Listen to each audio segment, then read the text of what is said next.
ஸ்ரீமதே ராமானுஜாய நமஹ. ஸ்ரீமத் அழகியசிங்கர் திருவடிகள் சரணம் சரணம். கல்யாண் ஜுவல்லர்ஸின் பாக்யம் தொலைக்காட்சி நேயர்களுக்கு அடியேம்பை சிரம் தாழ்ந்த நமஸ்காரங்கள். ஆனந்த ராகமாய் ஓர் ஆன்மீக பயணம். நீங்கள் பார்த்துக் கொண்டிருப்பது உங்கள் பாக்யம் சேனல். வழங்குவோர் அன்புடன் கல்யாண் ஜுவல்லர்ஸ். இது உங்கள் பாக்யம், எங்கள் பாக்கியம். 108 திவதேசங்களை எல்லாம் நாம் சேவித்துக் கொண்டிருக்கிறோம் இருந்த இடத்திலிருந்தே.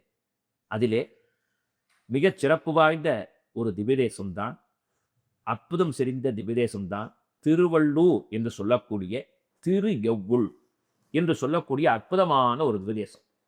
இந்த திவ்யதேசத்திலே சேவை சாதிக்கக்கூடிய பெருமாளுக்கு வைத்திய வீரராகவ பெருமாள் பேரிலேயே வைத்தியராஜனான அந்த எம்பெருமானுடைய பெயர் வந்து விடுகிறது. சகலவிதமான பிணிகளையும் நோய்களையும் அறுக்கக்கூடிய தீர்க்கக்கூடிய எம்பெருமான் இவர்தான். கனகவல்லி நாயிகா சமேத வைத்திய வீரராகவ பெருமாள் என்று சொல்வார்கள். இந்த பெருமாள் இங்கே இப்படி வந்தார், சயனித்துக் கொண்டார் என்றால், திரேதா யுகத்திலே குரு புண்ணியர் என்று சொல்லக்கூடிய தம்பதிகள் தங்களுக்கு ஆண்மகு வேண்டும் என்று சொல்லி கடுமையான ஒரு தவத்திலே ஈடுபட்ட பொழுது எம்பெருமான் ஸ்ரீமன் நாராயணன் காட்சி தந்து, உங்களுக்கு குழந்தை பிறப்பார், அவருக்கு சாலிகோத்திரன் என்ற பெயர் சூட்டுங்கள் என்று சொல்ல, அவர்களும் வணங்கி பிரார்த்தனை செய்து கொள்ள சாலிகோத்திரன் பிறந்தான். சிறு பிராயத்திலேயே அவன் கல்வி கேள்வி அனைத்திலுமே சிறந்து விளங்கினான். காலம் செல்ல செல்ல அவனுக்கு ஞானம் பிறக்க ஆரம்பித்தது. இறைவனை அடைய வேண்டும் என்ற எண்ணத்தோடு கடும் தவமியற்ற வேண்டும் என்று முனிவர்களைப் போலே சிந்தித்தான். பல திருத்தலங்களுக்கு சென்றான். அவனுக்கு ஒரு முழுமையான திருப்தி ஏற்படவில்லை. நிறைவாக இந்த சிறப்பு மிகுந்த திருத்தலத்திற்கு வந்த பொழுது முனிவர்களெல்லாம் தங்களை மறந்து ஸ்ரீமன் நாராயண சரணோ சரணம் பிரபத்யே என்று சரண்யனாக விளங்கக்கூடிய எம்பெருமானை பிரார்த்தனை செய்து கொண்டு வருவதற்குரிய அந்த காட்சியை பார்த்தவன் அங்கேயே தவத்தில் ஆழ்ந்தான். சிறிது நேரத்திற்கு பிறகு இங்கு வரக்கூடிய முனிவர்களுக்கு அடியவர்களுக்கெல்லாம் அமுது செய்தால் நன்றாக இருக்குமே என்று சொல்லி அரிசியை மாவாக்கி அதிலே வெல்லமெல்லாம் கலந்து பணியாரம் என்று சொல்லக்கூடியதான ஒரு அமுதை தயார் செய்து எம்பெருமானை பிரார்த்தனை செய்து கொண்டு வரக்கூடிய அடியார்களுக்கெல்லாம் வழங்கி கொண்டே இருந்தார். இப்படி நடக்கக்கூடிய காலத்திலே பெருமாள் இவரை சோதித்து ஆட்கொள்வதற்காக ஒரு முதிய வடிவம் தாங்கி அந்தனர் போன்று வந்து நின்று கொண்டு, சுவாமி எனக்கு பசிக்கிறது என்று சொன்னார். அந்த வேளையிலே 2 அமுது செய்யப்பட்ட பிரசாதங்கள் தான் இருந்தன, அதாவது 2 பணியாரங்கள் தான் இருந்தன. ஒன்றை தனக்காக எடுத்து வைத்திருந்தார் சாலிகோத்திரர்.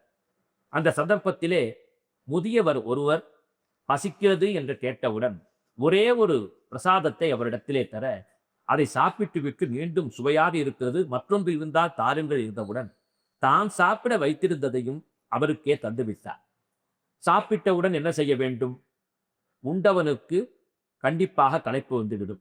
எனவே யாம் படுக்க வேண்டும் என்ற அடிப்படையிலே எவ்வுள் என்று கேட்டாராம். உடனே சாலிகோத்திரர் இவ்வுள் என்று கைகாட்டினாராம். யாம் எங்கு சயனிக்க வேண்டும் என்ற பொழுது, இங்கே சயனிங்கள் என்று சாலிகோத்திர மகரிஷி கை காட்ட பெருமாள் சென்று சயனித்தார். மறுகணம் ஆச்சரியப்படத்தக்க அளவிலே அந்த ஸ்ரீமன் நாராயணனே பள்ளி கொண்டு காட்சி தந்த அந்த சேவையை கண்ட சாலிகோத்திர மகரிஷி வீழ்ந்து வீழ்ந்து வணங்கினார். இன்னும் சொல்லப்போனா, அவர் படுத்துக் கொண்டிருக்கும் பொழுது ஒரு போர்வை கேட்டாராம். அந்த போர்வை அருகாமையில் அவர் மடியாக காய வைத்திருந்த ஒரு வடிவத்திலே, ஒரு சிவந்த நிற வடிவத்திலே இன்றும் நாம் பெருமாளுக்கு பார்க்கலாம். அப்படிப்பட்ட ஒரு வஸ்திரத்தை தான் சாற்றுவார்கள். ஒரு பெருமாளுக்கு சாற்றுவதற்காக வைத்திருந்த ஒரு வஸ்திரத்தை எடுத்து வந்து அந்த எம்பெருமானுக்கு, அதாவது முதியவராகத்தானே பெருமாள் வந்தார், அவருக்கு சாற்றிவிட அதுவே வழக்கமாகிவிட்டதோ. இன்றும் பெருமாளை பார்க்கும் பொழுது சிவந்த வண்ணத்திலே பல அற்புதமான கோடுகள் வரையப்பட்டதான ஒரு அற்புதமான போர்வை இருக்கும். அதைத்தான் எம்பெருமானுக்கு சாற்றி இருப்பார்கள். இப்படி இந்த எம்பெருமான் கனகவல்லி நாயிகா சமேத வைத்திய வீரராகவனாக சயனம் கொண்டானான். நாம் எங்கிருக்க வேண்டும்? சாலிகோத்திரரே, உமக்கு என்ன வர வேண்டும் என்ற பொழுது, தேவரே இப்படியே இவ்வுள் சயனித்திருங்கள் என்று சொன்னாராம். பாருங்கள், நமக்கெல்லாம் பெருமாள் காட்சி தந்தால் நமக்கு நாம் என்ன கேட்போம்? நாம் இந்திரனாக வேண்டும், சந்திரனைப் போல் ஜொலிக்க வேண்டும், மிகப்பெரிய செல்வம் வேண்டும் என்றெல்லாம் கேட்போம். ஆனால் சாலிகோத்திரர் எந்த பற்றும் இன்றி எமக்கு காட்சி கொடுத்ததைப் போலே நீ இதே திருத்தலத்தில் இப்படியே சயன திருக்கோலத்திலே காட்சி தா என்று சொன்னவுடன் பகவான் அதை ஏற்றுக்கொண்டான்.